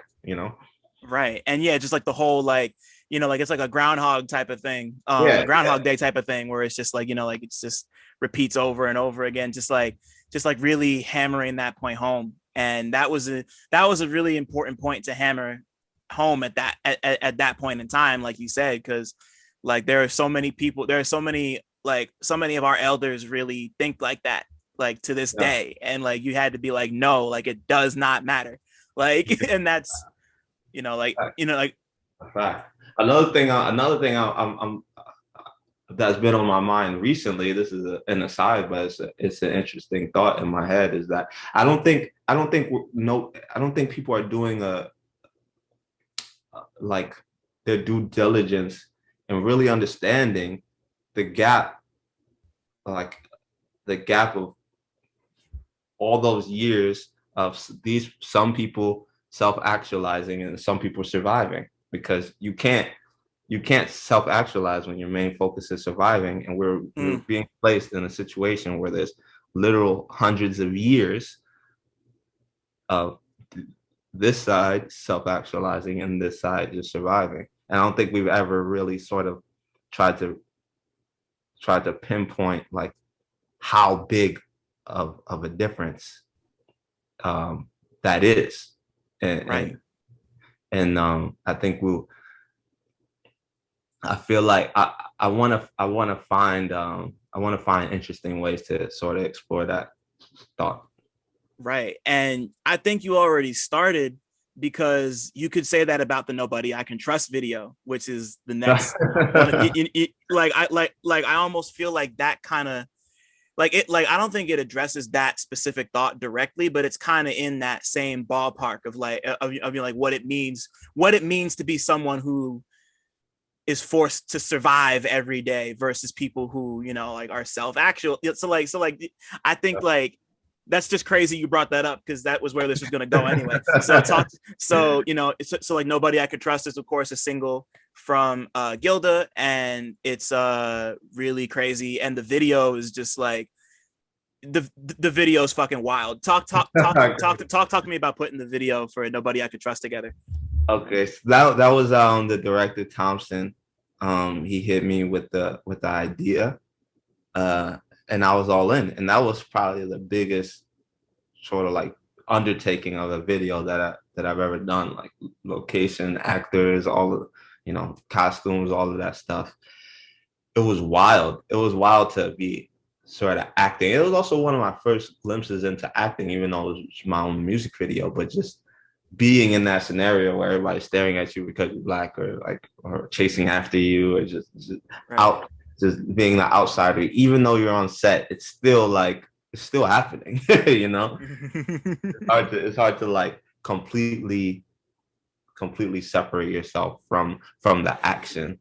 But yeah, that video, I'm extremely proud of that one, Right. That's one of my favorites. It won a Berlin Music Video Award, which is crazy to me. Yeah, like, see, talk your shit. That's crazy. Like, and just like, there's so much about that song and that video that's just like, because like, like that project, you had worked so hard to get to a point where you were at a label and like put that out through the public, and and like a big part of the song is kind of like your frustration at people who were like looking to help but aren't really there to help, and you just kind of being like, it's just like there's so many different ways that song and that video could be taken, and like I just like it's just cool, I don't know, like it's something I go back to and think about, like especially considering like just where we both are now, like just like looking back on Nobody I Could Trust is like, damn, like that was a time, like I wasn't even there, but like just like not physically, but just like just like it's just cool to see that, like you just always like, and like that's another thing I love about it. It's just like it's really thoughtful and like puts these things out there, but it's like just at the border of like beating people over the head with it, but in like a really good way, like not like. That's something that I'm always fearful of. Like I don't want to be the overtly obvious. Like I know there's a group of people that are already sort of overseeing stuff like this, right. Like they're over it, like is everywhere. It's in movies, every movie we're like a slave or a fucking, like people are kind of sick of seeing that, and so that makes it even more difficult to find new clever ways to have a message without being overbearing, right. And I think you did that. Like you didn't overstep the line. Like you really pushed it to like you made it. Like you hit the sweet spot. And that's another hard thing to do, like especially, it's just a hard thing to do. Like, and I'm not gonna lie, like when you're working with other people, the onus is kind of, well, in my experience, the onus is kind of on me to be able to identify that line. Like, all right, we're going this is a little too far now. This is a little too obvious. Like, I get it. Right. Because people get a hard on for making social justice themed art, Yeah. Especially people that are not Black sometimes, Yeah. It's kind of like your job to be like, actually, it should be done like this. It should be done like this if we're going to do it at all. Yeah. Not that that was the case for that video, but just in general, in my experience, the onus is on the person that's going to be in front of it, and so you got to speak up. If anybody's listening, that situation happens, you got to speak up. Nah, facts. And like, and that's one of the beautiful things about the last video I want to talk about, which is the one for the Wire, where just like I can't tell you how many times I watched that when it came out. Like it's just like you on the crutches in front of the like I didn't realize until today that you were in front of the fucking urgent care. Like, yo, like because like I knew aspects of the story about what happened with your jaw, but but like I didn't know about the third part, and just like this, of course, like taking Kanye's Through the Wire and making it about like I mean, like y'all have that experience in common, and it's just like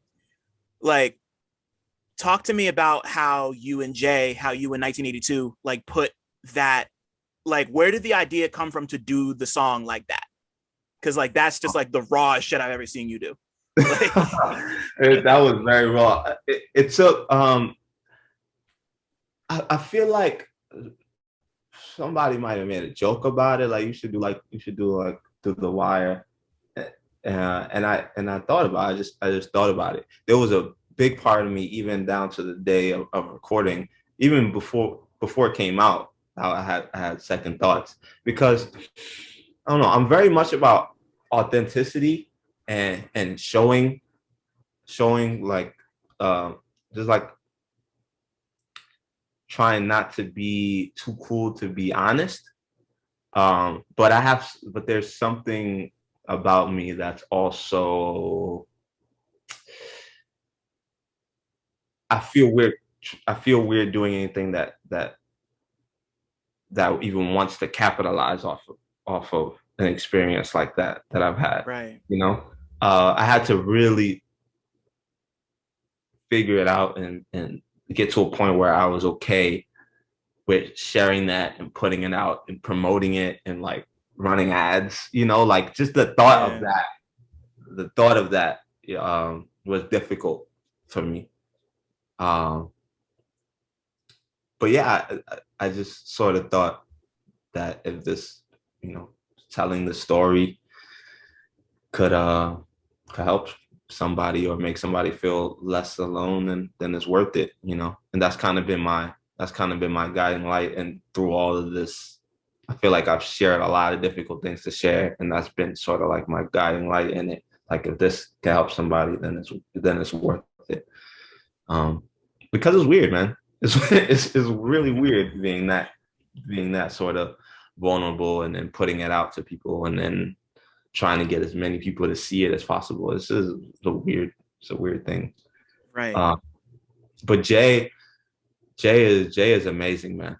Jay is amazing. Our chemistry is so good that I sort of feel comfortable being vulnerable or acting or whatever different emotion that I have to have, different, whatever I have to bring to the table. I feel like I know him well enough and he knows me well enough to just be comfortable doing it. And so it was just us. It was me, him, and Ravesh, who I work with as a day-to-day. The Shout out to Ravesh. He's the best. Facts. Yeah, we just went to that spot at night, face still swollen. It was probably like a few weeks after I had the surgery. And yeah, we shot that in one night, and then they went to work. All the hard stuff, all the hard work comes after we shoot it, and then Jay has to do that work. Right. No, of course. Like always. Like, yeah. And right. just like you say it in the song, like you're literally, like the stakes are higher for you than they are for most when it comes to like, like you've come close to losing your ability to talk 3 times. Like that's like a real thing, and like that's your experience. And it's like, I mean, like you probably don't need me to tell you this, but like you gave your heart for it. Like this is you, this is what you love, like it's not even, it's not even a thing of like who are you, who are you exploiting, like it's like it's you, but sometimes I think about whether I'm exploiting myself, because I sort of have to answer to what happens next. And the fact that people know these things about me, it's not easy, especially you know, everybody's putting their best foot forward. Everybody is putting their the best image of themselves online and promoting the video where they look the best, you know. Yeah. And so to just be sort of honest in a tough time, it's tough. I needed to sort of work up to it, I guess. Right. And you know, like that's like you said, if anybody, if you know, like even if just one person finds that and is like, damn, like I went through a similar surgery, or like, damn, I know what like depression feels like, or what it feels like to be hurt and just like kind of down and out and like used by people, like it's like it, like if that, like if it helps, then that makes the whole thing worth it. Yeah. Almost, you know. Yeah. Like yeah. I'm like, obviously I don't want to speak for you because it's your work, but you know, that's how I feel. So I think so, and luckily I have a good support system and friends, and my boy Lus was like, this is, I get it, this is like your very personal experience, but it's more than like you just had you had surgery. This is like people are gonna relate to the story of determination, the story of like overcoming, the story of like something that you really love being at risk, you know. And so that helped me see it in a different way.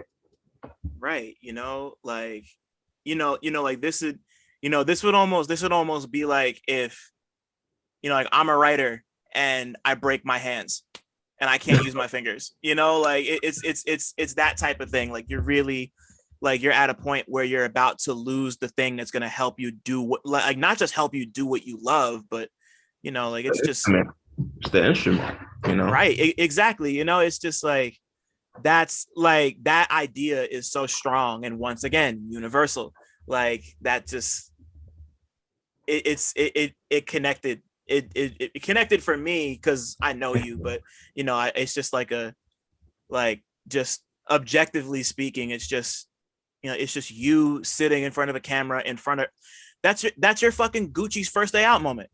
Like like that's what that is, like that shit is hard. That's hilarious. That's so funny. Definitely a different kind of first day out. Yeah.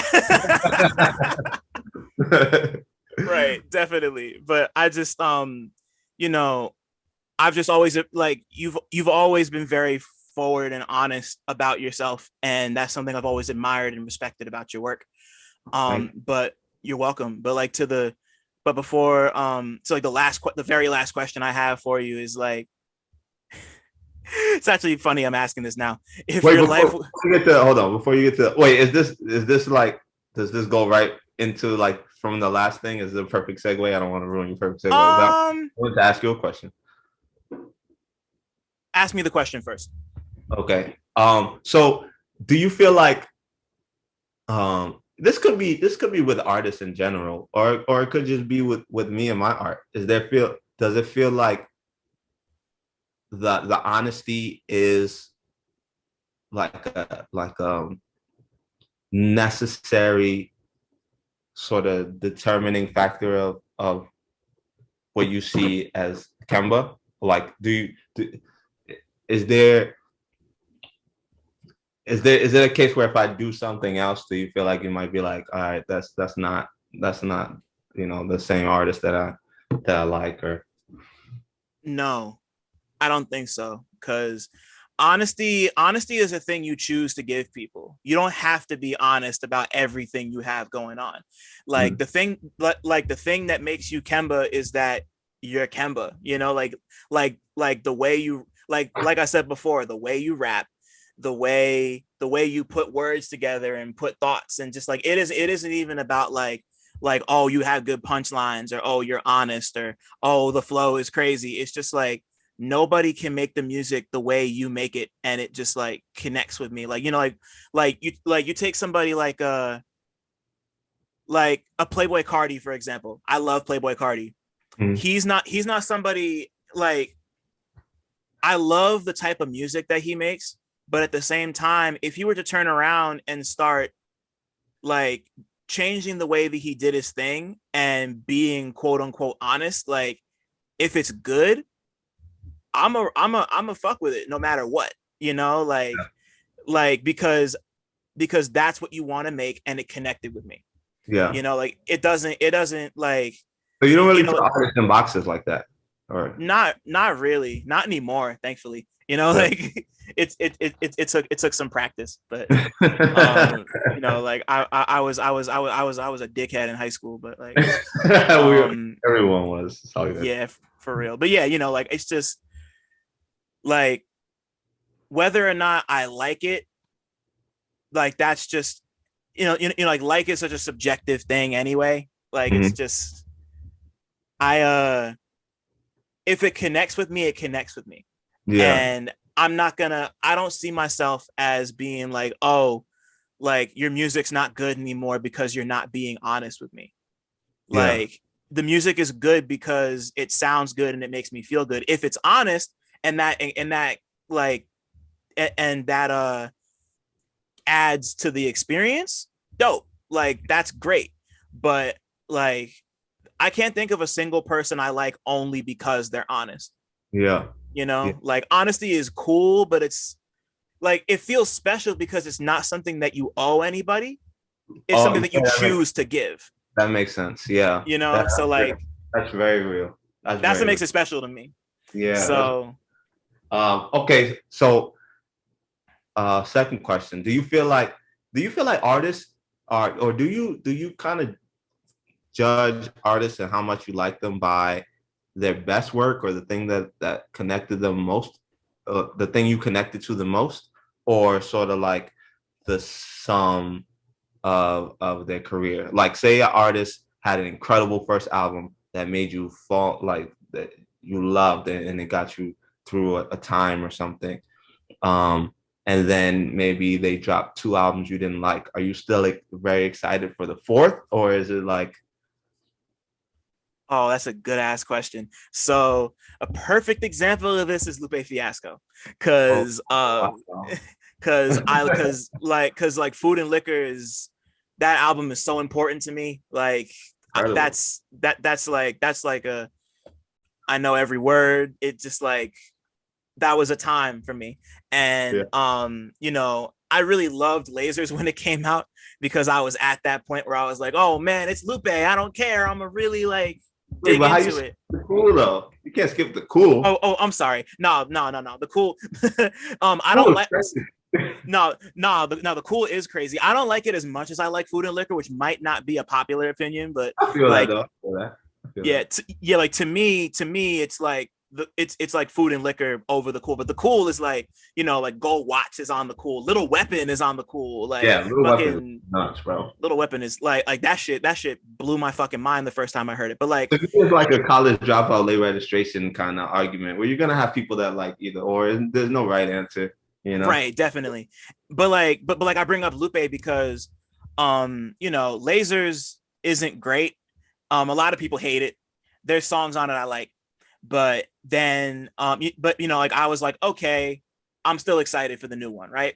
Then I think after that was when I think he put out Food and Liquor 2 after that.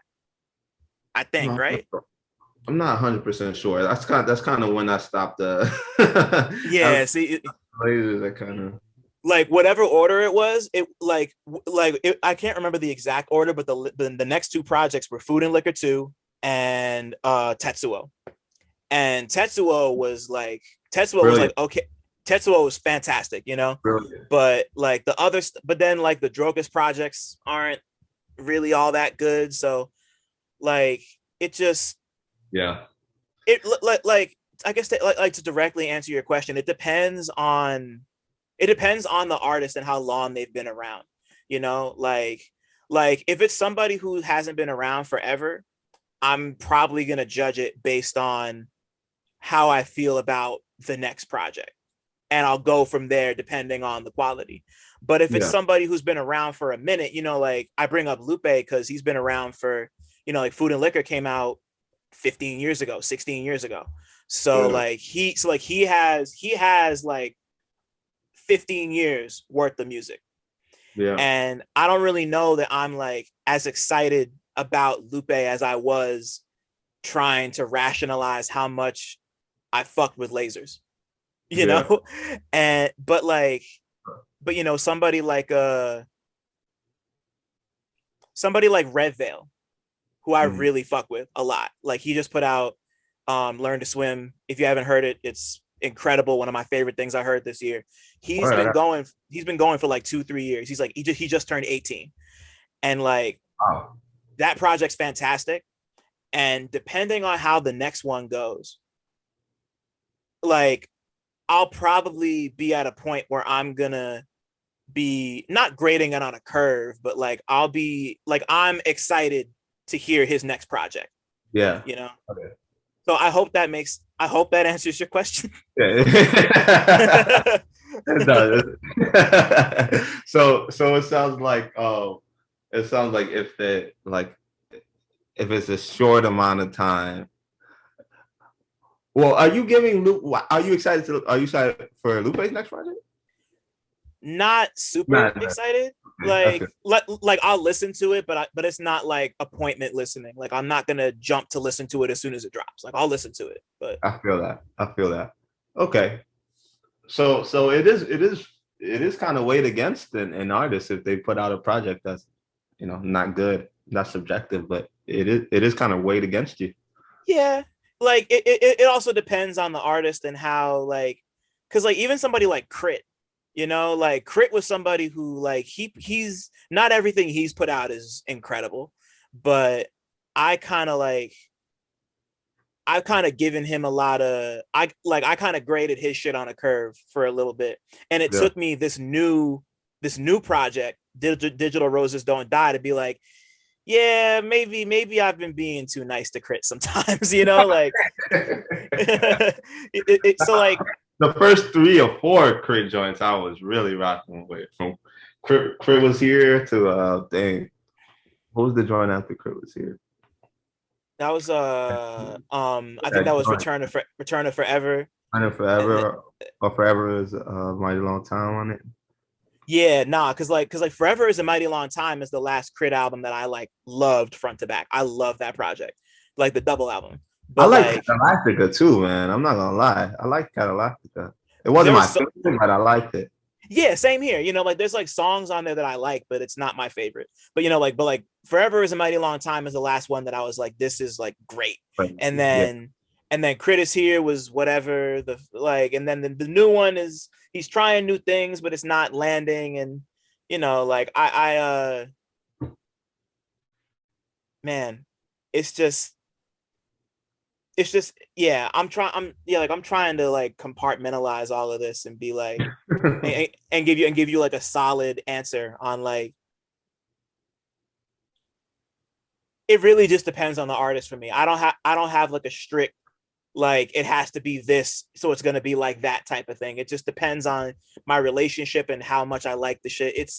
It all changes. It's kind of hard to give like a concrete answer for that.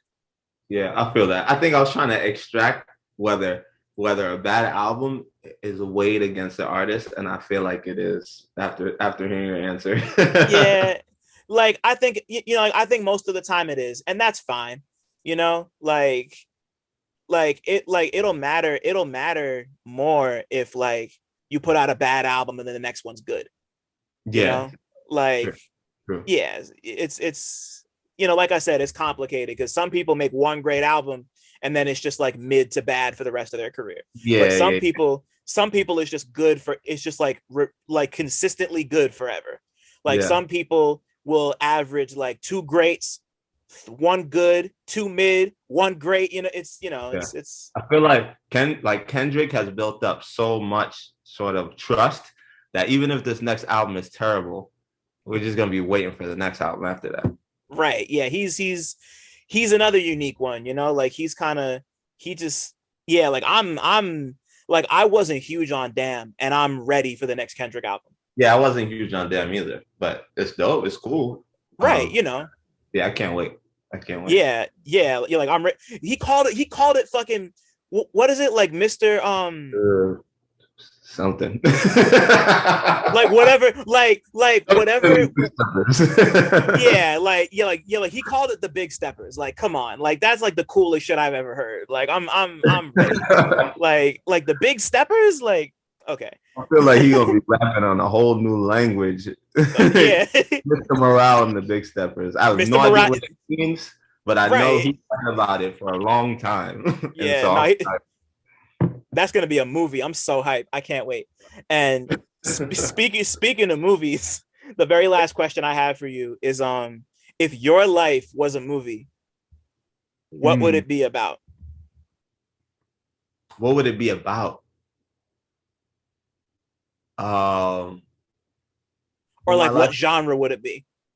If that's easier. It would definitely be a psychological thriller. Just because it was my favorite type of movie. But my life is about to be a movie, so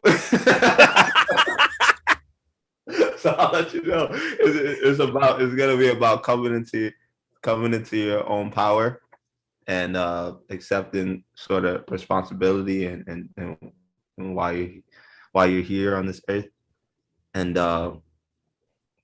being the person that you want to be, taking the leap. That would be what the movie's about. Right. Man, this was really incredible. Thank you so much. Let's do this again. Yo, absolutely. Like, I don't have any more questions, but like, just like you already know what it is, man. Just like watching you grow over the course of the last 6 years and kind of like being around to see a lot of that, and like the trust that you put into me, like not just as a person who like reports and is like a journalist, but like is a friend, like that shit means the world. So just like thank you for everything, and just like just thank you. I don't know, bro. and thank you for always showing love and support and being honest and like being a good dude, man. You're a good-hearted dude, and I appreciate it. Not everybody's like that, so thank you. Yeah, no, of course. Thanks for listening. Shout out to y'all for making it this far. And shout out to all the Black people listening too, because y'all really impeccable. Don't forget to like, subscribe, and tell a friend to come through next time. 1.